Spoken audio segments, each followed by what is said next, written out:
تو میری بیٹی بھاگ جائے گی اور پورے خاندان کی ناک کٹا دے گی، اس لیے مجبور ہے باپ بیچارہ، اور مجبوری میں چاہے جیسا ہو لڑکا اس کے ساتھ اپنی بیٹی کا نکاح کر دیتا۔ لو بھائی مصیبت ٹلی ہے۔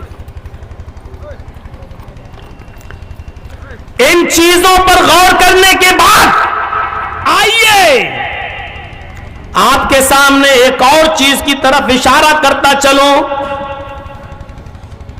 اب جو دیکھنے کی چیز ہے وہ ہے، اللہ کے نبی نے ایک اور بات کہی، اپنے آپ کو بچائیے ان فتنوں سے۔ ایک حدیث سنیے، ان اعظم النکاح برکتن ایسرہ بؤونتن، مسند احمد کی روایت ہے، اللہ کے نبی فرماتے ہیں، حضرت عائشہ اس حدیث کی راوی ہے، وعن عائشہ ان النبی صلی اللہ علیہ وسلم قال ان اعظم النکاح برکتن ایسرہ بؤونتن، حضرت عائشہ فرماتی ہے کہ نبی اکرم جناب محمد رسول اللہ صلی اللہ علیہ وسلم نے فرمایا سب سے زیادہ بابرکت نکاح وہ ہے، سب سے زیادہ اچھا اور برکتوں والا نکاح وہ ہے ایسرہ مؤونتن، جو خرچے کے اعتبار سے سب سے کم ہو، جس میں خرچہ سب سے کم ہو۔ آج کل کی شادیوں میں خرچے کم ہو رہے ہیں، کارڈ چھپتے ہیں، کارڈ۔ اچھا کارڈ چھپوانا مجھے بتا دیجئے یہ فضول خرچی نہیں ہے؟ جو کام آپ فون پر دے سکتے ہو، بھائی صاحب آپ کے پورے گھر کی دعوت ہے، آپ آ جائیے، آپ کے گاؤں میں قریب میں کوئی مکان ہے، آپ اپنا آدمی وہاں بھیج سکتے ہو، صاحب آپ کے گھر کی دعوت ہے، آپ کی فلاں، تو یہ اس سے کام چل سکتا ہے، تو پھر کارڈ چھپوانا۔ میں بمبئی میں ایک شادی میں گیا تھا، کئی سال پہلے کی بات ہے، اب تو مجھے یاد بھی نہیں ہے کہ صحیح سے کتنے سال ہو گئے ہوں گے۔ اس موقع پر مجھے ایک شادی میں جانا پڑا، وہی تھا تو لوگوں نے کہا آ جاؤ مولانا، ٹھیک ہے، تو گئے شادی میں، تو اس لڑکے نے اپنی شادی میں جو کارڈ چھپوائے تھے، ایک کارڈ کی قیمت اس وقت 45 روپے تھی، ایک کارڈ کی قیمت، کیا ہوگا اس میں؟ اور اپنے ولیمے میں اس نے اس وقت 3000 لوگوں کو بلایا تھا۔ 3000 لوگوں کے ولیمے سے مجھے اعتراض نہیں، لیکن 3000 لوگوں کو بلانے کے لیے 3000 کارڈ چھپوائے ہوں گے، تو 45 روپے کے ایک کارڈ سے 3000 کارڈ کی قیمت سنو۔ اور بدقسمتی یہ تھی ان لوگوں کی، کہہ لو کہ جب نکاح ہوا تو ان لوگوں نے مجھ سے کہا کہ مولانا صاحب نکاح کے موقع پہ 10 منٹ آپ تھوڑی تقریر کر دیجئے تو اچھا ہوگا۔ تو 10 منٹ میں ہم نے فضول خرچی کے اوپر بولا، تو میں نے قرآن کی یہی آیت پڑھی، ان المبذرین کانوا اخوان الشیاطین، کی شادی جس میں اللہ کے نبی نے فرمایا کہ سب سے بابرکت نکاح وہ ہے جو خرچے کے اعتبار سے کم ہو، جس میں خرچہ سب سے کم ہو، یا ایک کارڈ کی قیمت 45 روپے ہے، 3000 کارڈ کی قیمت کیا رہی ہوگی؟ اور ایسی شادیوں میں فضول خرچے جو نکاح سنت کے مطابق ہونا چاہیے، اس میں اتنی زیادہ فضول خرچی کرنے والوں کو اللہ نے کہا کہ یہ شیطان کے بھائی ہیں۔ اب وہ ایسے دیکھ رہا ہے، دولہا کا باپ بھی دیکھ رہا ہے ایسے۔ پھر میں نے ٹرن لیا، ہم نے کہا اب انجیکشن تو لگ گیا لیکن اب روئی سے مل بھی دینا چاہیے تاکہ تکلیف، تو میں نے کہا کہ ہمارے دوست نے اللہ اس کو برکتوں سے نوازے، اس کی شادیوں میں برکت دے، شاید بیچاروں کو علم نہ ہو، شریعت کی صحیح جانکاری نہ ہو، اس لیے دوسرے لوگ جب اپنی شادیاں کریں تو بھائی فضول خرچی سے بچیں، اور اللہ تبارک و تعالی آپ کی زندگی میں خیر و برکت دے، ازدواجی زندگی میں محبت پیدا فرما دے۔ اس طریقے سے کہہ کے لپیٹ کے میں نے پھر یہ سمجھ لو کہ انجیکشن کے بعد ڈاکٹر تھوڑا سا روئی لگا کے ایسے ایسے کرتا نا تو تکلیف کم ہو جاتی ہے، ایسے ہی تکلیف دے کر پھر میں نے روئی سے مل دیا، ورنہ کھانا بھی نہیں کھانے دیتا۔ کمینہ ایسا الٹا سیدھا بولے گا ہمارے جلسے میں آ کے ہم کو، لیکن جو کہنا تھا وہ کہہ دیا۔ میرے بھائیوں یہی ہونا چاہیے، یہی ہونا چاہیے۔ آپ اس طریقے سے کہیں کہ ان کو یہ نہ لگے کہ میری بے عزتی ہو رہی ہے، اور ایسا بھی محسوس نہ ہو کہ مجھے پھولوں کی مالا پہنائی جا رہی ہے. اتنی تعریفوں کے پل بھی نہیں ہونا چاہیے کہ لگے کہ ماشاء اللہ بہت اچھی شادی ہے, کیا رونق ہے. یہ بھی نہیں ہونا چاہیے. آؤ ایک حدیث سناتے ہیں آپ کو. اس حدیث کو سننے کے بعد میں فیصلہ کروں گا کہ مجھے اور بیٹھنا چاہیے نہیں, کیونکہ جب ہم آئے تھے تو مجمع کچھ اور تھا اور اب آدھے سے بھی زیادہ جا چکا ہے. تو اب سنیے اس حدیث کو, بڑی پیاری حدیث ہے, بخاری کی روایت ہے. اللہ کے نبی جناب محمد رسول اللہ صلی اللہ علیہ وسلم کے پاس ایک عورت آئی. ایک ایک چیز سنتے جائیے. اللہ کے نبی کے پاس ایک عورت آئی. یاد رکھیے گا, اس عورت کا باپ نہیں تھا, اس کا بھائی نہیں تھا, اس کا چچا نہیں تھا, کوئی نہیں, وہ اکیلی تھی اور آئی. اور آنے کے بعد اللہ کے نبی کے پاس آ کر بیٹھ گئی. صحابہ موجود تھے. کہا اللہ کے رسول نے کہو کیسے آنا ہوا. اس نے کہا اللہ کے نبی میں اپنے آپ کو آپ کے حوالے کر رہی ہوں, یعنی میں آپ سے شادی کرنا چاہتی ہوں. میں اپنے آپ کو آپ کے حوالے کر رہی ہوں, میں آپ سے نکاح کرنا چاہتی ہوں. اللہ کے نبی جناب محمد رسول اللہ صلی اللہ علیہ وسلم نے اس عورت کو ایک بار دیکھا اور اس کے بعد خاموش ہو گئے. اس نے دوبارہ کہا, اے اللہ کے نبی آپ نے کوئی جواب نہیں دیا, میں آپ سے نکاح کرنا چاہتی ہوں. آپ پھر خاموش ہو گئے.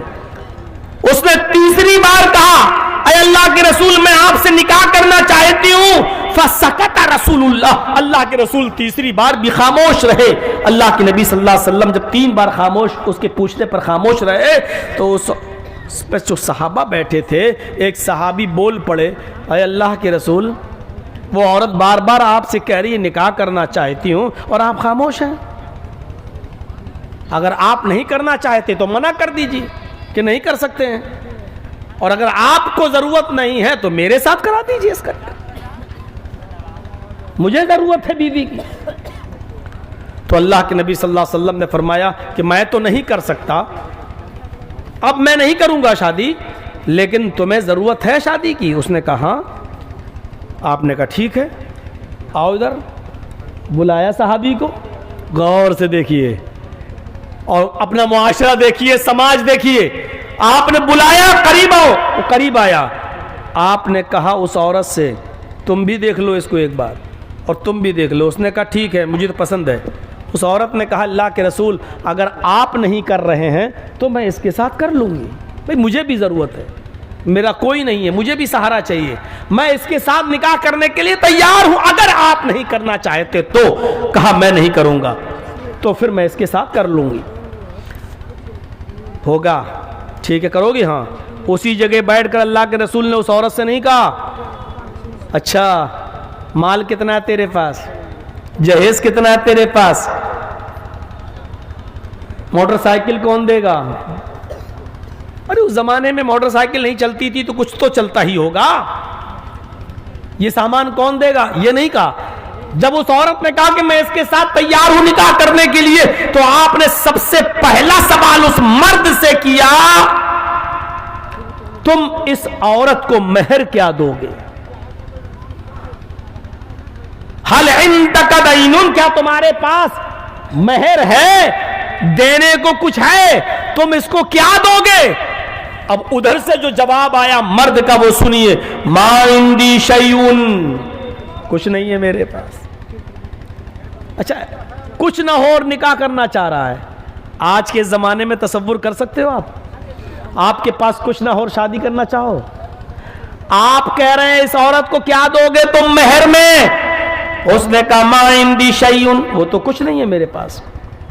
آپ نے کہا گھر جاؤ, کچھ تلاش کرو شاید مل جائے. کہا ٹھیک ہے نبی کا حکم, میں جاتا ہوں.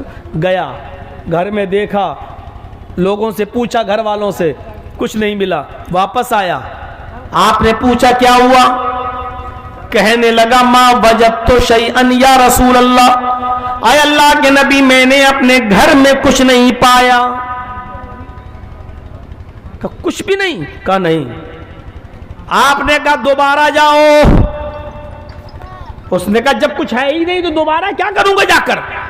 آپ نے کہا التمس خاتما من الحدید, مانتا ہوں تیرے گھر میں کچھ نہیں ہے, اگر لوہے کی ایک انگوٹھی مل جائے تو وہی لے آؤ.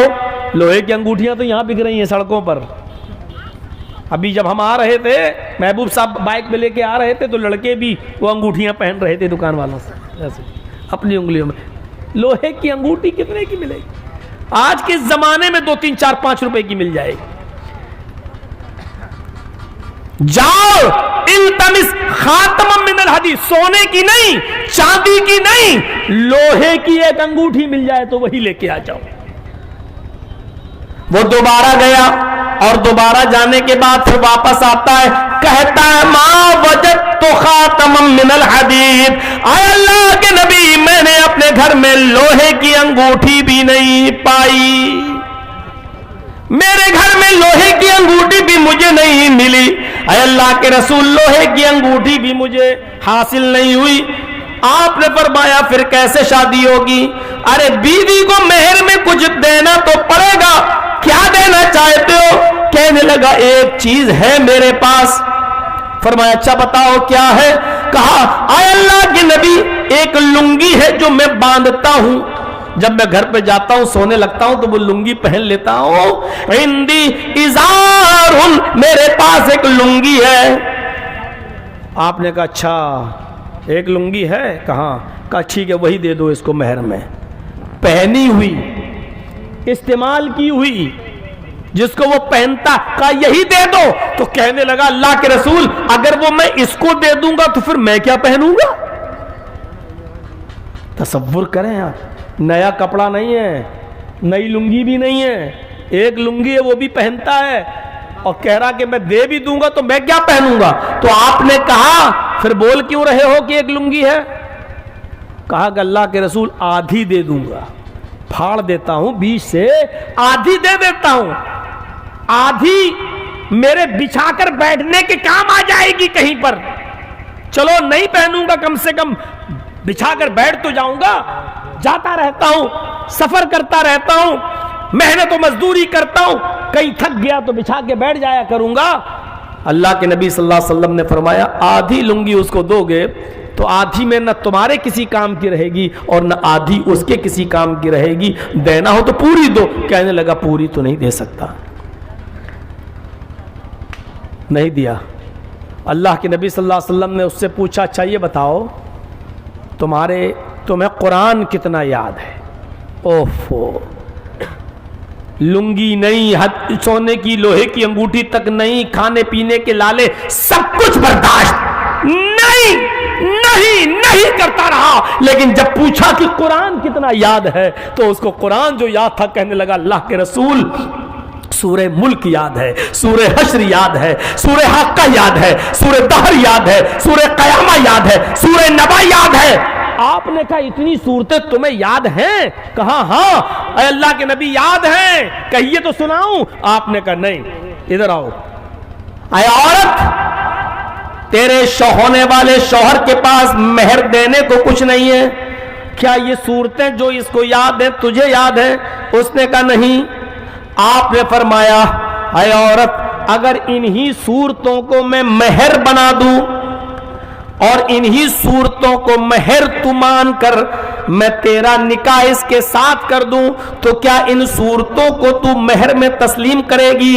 یعنی یہ تجھے یہ صورتوں کو یاد کرا دے گا, یہ تجھے یہ صورتیں پڑھا دے گا اور سکھا دے گا, اور یہی تیرا مہر ہو جائے گا.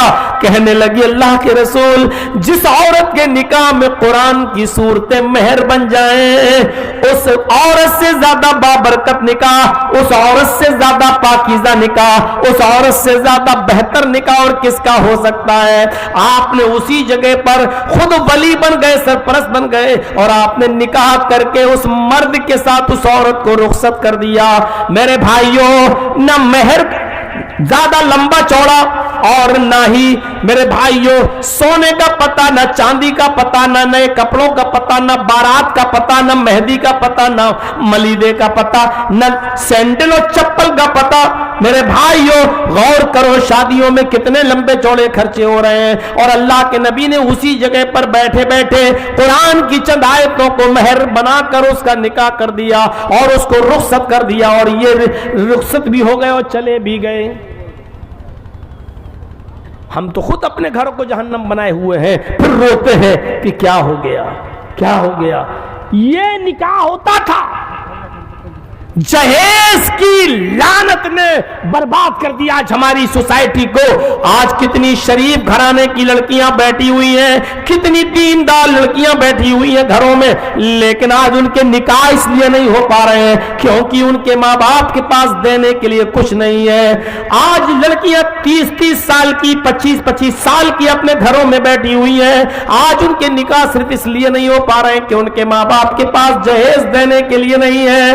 میرے بھائیو، اندازہ لگاؤ، اللہ کے نبی صلی اللہ علیہ وسلم فرماتے ہیں جب لڑکا بالغ ہو جائے تو فوراً اس کا نکاح کر دو، اور اگر لڑکا کوئی گناہ کرے گا تو اس کا وبال اور اس کا عذاب اس کے ماں باپ کے اوپر بھی لادا جائے گا، کیونکہ جب تیرا لڑکا بالغ ہو گیا تو پھر تو نے اپنے اس جوان بیٹے کی، اس بالغ بیٹے کی شادی کیوں نہیں کر رہا ہے؟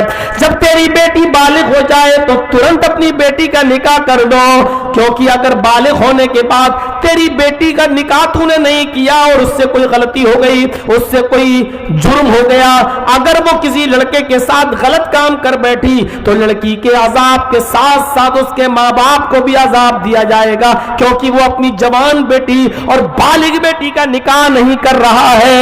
میرے پیارے ساتھیوں، اس گناہ سے بچیے۔ معاشرے کے اندر زنا کاری اور برائیوں سے اپنے معاشرے کو صاف کرنا ہے تو لڑکوں کی شادی وقت میں کر دیجئے اور لڑکیوں کی شادی وقت میں کر دیجئے۔ بالغ لڑکا، بالغ کے لیے عمر تھوڑی کوئی ہوتی ہے، وہ تو ہمارے قانون میں 22 سال اور لڑکی کی عمر 18 سال اور لڑکے کی عمر 21 سال اور لڑکی 18 سے پہلے تو نابالغ، یہ تو قانون میں ہے۔ ورنہ میرے بھائیوں، لڑکے کی بلوغت یہ ہے کہ جب وہ رات کو سوئے اور سوتے وقت اس کو احتلام ہونا شروع ہو جائے، نائٹ فال ہونا شروع ہو جائے تو سمجھ لو کہ وہ بالغ ہو گیا۔ اور لڑکی کی بلوغت یہ ہے کہ اس کو پیریڈ آنا شروع ہو جائے، اس کو مہینہ پیریڈ شروع ہو جائے تو وہ بالغ ہو چکی ہے۔ اور اللہ کے نبی فرما رہے ہیں کہ جب لڑکا بالغ ہو جائے تو اس کا نکاح کر دو، اور لڑکی جب بالغ ہو جائے تو اس کا نکاح کر دو۔ اب ہر باپ کی ذمہ داری ہے وہ پتہ لگائے کہ ہمارے بیٹا سوتے وقت اس کا کپڑا خراب ہو رہا ہے یا نہیں ہو رہا ہے، ایسا ہے یا نہیں، یار باپ کی ذمہ داری ہے۔ آج ہماری تقریر پر کوئی آبجیکشن مت لگائیے کہ مولانا کیا بول رہے ہیں، یہ سماج کی ذمہ داری ہے۔ اور آج کے دور میں آپ کے بیٹے موبائلوں میں کیا کیا دیکھ رہے ہیں، آپ کو اس میں شرم نہیں آتی ہے؟ قرآن و حدیث سنتے وقت آپ کو شرم آ رہی ہے؟ ہر باپ کی ذمہ داری ہے کہ وہ پتہ لگائے کہ اس کا بیٹا بالغ ہوا نہیں ہوا ہے تو نکاح کر دے۔ اور ہر باپ کی ذمہ داری، ہر ماں کی ذمہ داری ہے کہ وہ اپنی بیٹی کی فکر کرے کہ وہ بالغ ہوئی ہے نہیں۔ ماؤں کو معلوم ہوتا ہے کہ میری بیٹی بالغ ہے نہیں، پیریڈ شروع ہوا نہیں، اگر ہے تو فوراً اپنی بیٹی کے نکاح کی تیاری کرے اور اس کا دیندار گھرانے میں اور رشتہ دیکھ کر شادی کر دے۔ یہ حکم ہے میرے بھائیوں، معاشرے کو برائیوں سے بچائیے، جہیز سے بچائیے، اور دیندار لڑکا اور دیندار لڑکی دیکھنا شروع کر دیجئے۔